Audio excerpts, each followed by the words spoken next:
Oi, gente, tudo bem com vocês? Nós vamos gravar hoje o 32º dia de O Desafio de Amar.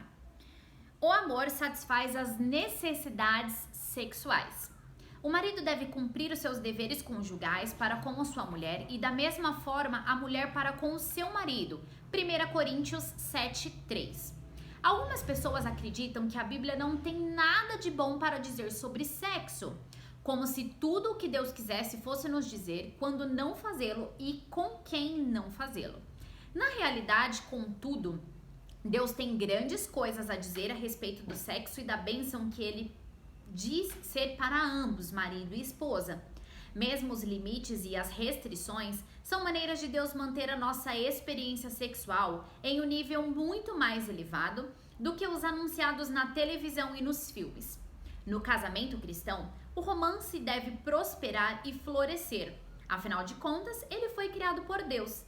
É tudo uma questão de celebrar o que Deus nos deu, nos tornando um com o nosso cônjuge, enquanto simultaneamente alcançamos pureza e santidade. Ele se alegra em nós quando isso acontece. Cantares de Salomão, por exemplo, apesar de ser frequentemente interpretado de forma incorreta, como nada mais que uma alegoria de paixão por Deus ao seu povo, é na verdade uma linda história de amor.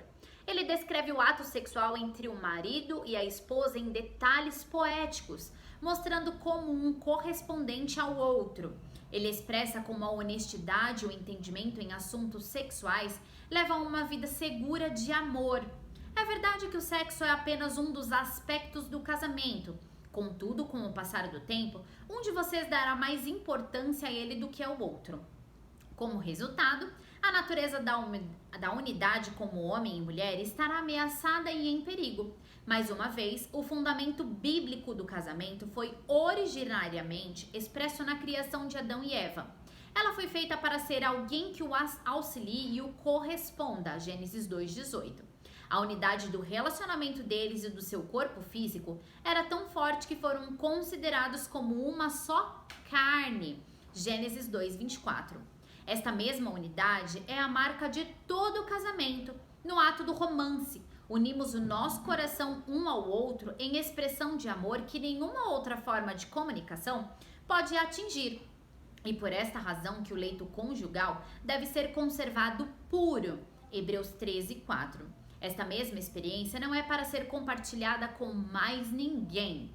Entretanto, nós somos fracos e quando essa necessidade ilegítima é invalidada, quando é tratada como sendo egoísta, como sendo uma exigência do outro, o nosso coração está sujeito a se afastar do casamento, tentado a preencher este desejo em algum outro lugar de alguma outra forma.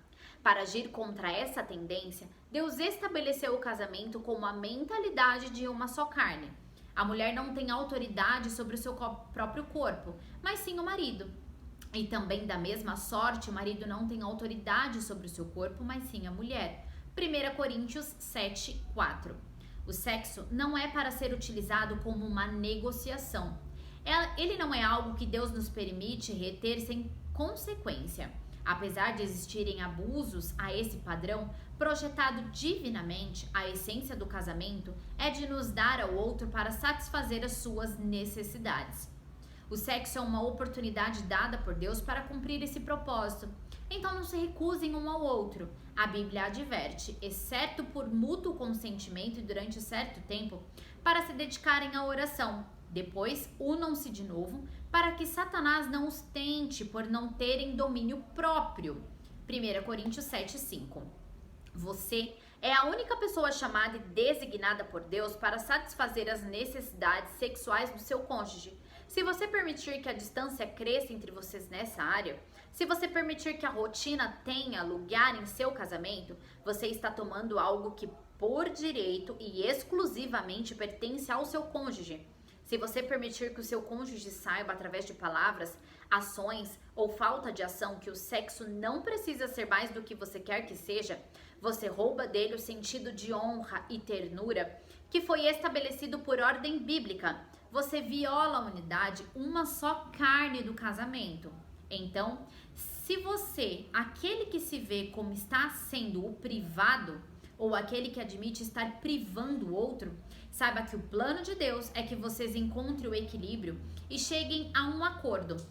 Mas saiba também que o caminho para chegarem até lá não é alcançado com reclamações, argumentações e mau humor. O amor é a única maneira de restabelecer a união apaixonada entre vocês. Cada um dos aspectos que o desafio de amar aborda, paciência, bondade, generosidade, atenção, proteção, honra e perdão, terá um papel de renovação da intimidade sexual de vocês. Quando o amor de Cristo é a fundação do casamento, a força da amizade e a relação sexual podem ser experimentadas a um nível que o mundo nunca conhecerá. Vocês foram comprados por um alto preço, Deus declarou, 1 Coríntios 6:20. Ele colocou o seu amor em você e fez tudo para lhe fazer desejá-la. Agora é a sua vez de pagar o preço do amor para ganhar o coração da sua esposa ou do seu marido.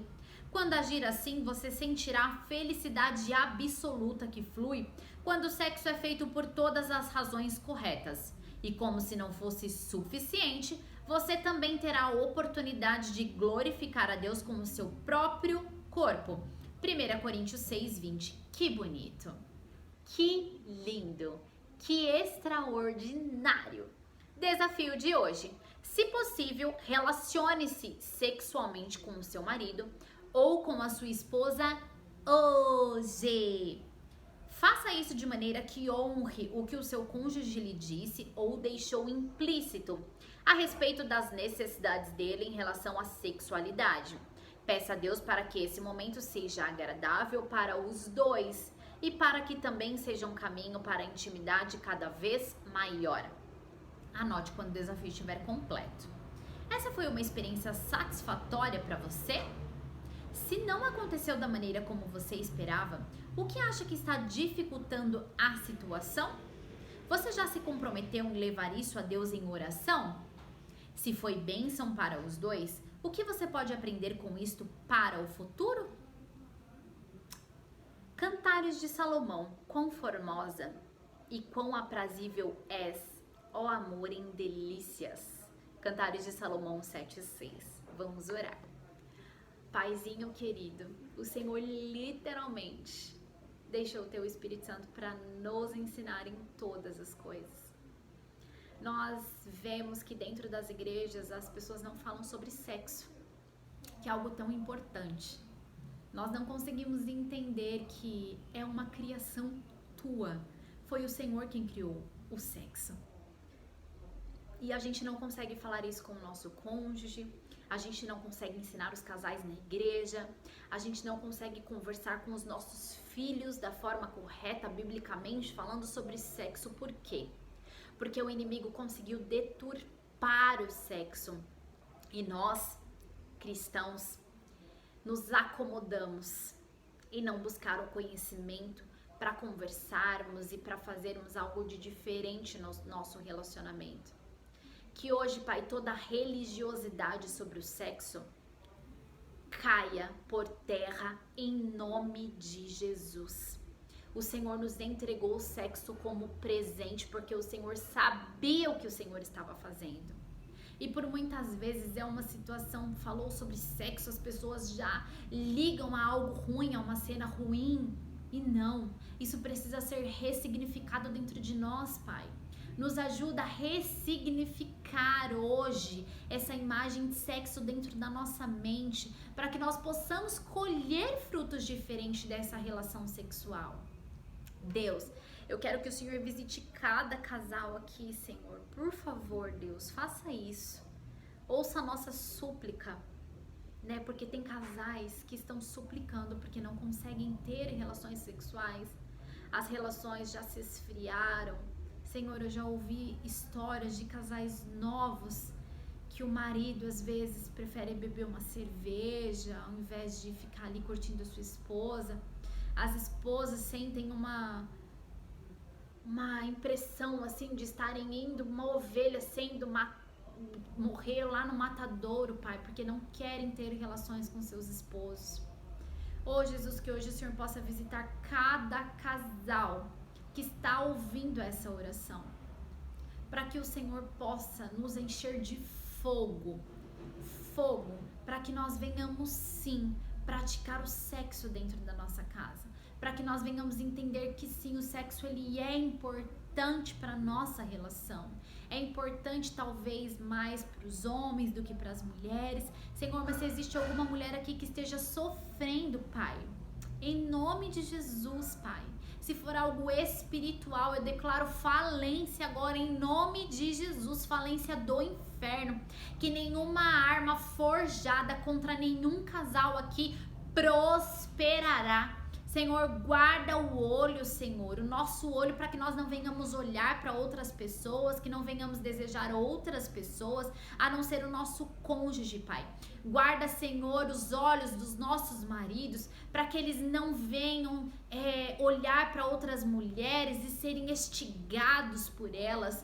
Da mesma forma, as mulheres também, guarda, Senhor, os nossos olhos, para que nós não venhamos ficar comparando o nosso marido com outro marido, em nome de Jesus, achando, Pai, que a grama do vizinho é sempre mais verde que a nossa. Pai, eu declaro hoje que os teus anjos vão visitar, Senhor. Eu nem sei se existe aí no céu um anjo do amor, mas eu acho que sim, porque o Senhor é perfeito. Da mesma forma que existem demônios que trabalham, Senhor, pela desunião do casal, pela prostituição, enfim, pelo adultério. Eu sei que existem anjos também que trabalham, Senhor, como um cupido. Que hoje, Senhor, uma flecha venha acertar o nosso coração e que nós venhamos fazer muito sexo hoje, em nome de Jesus.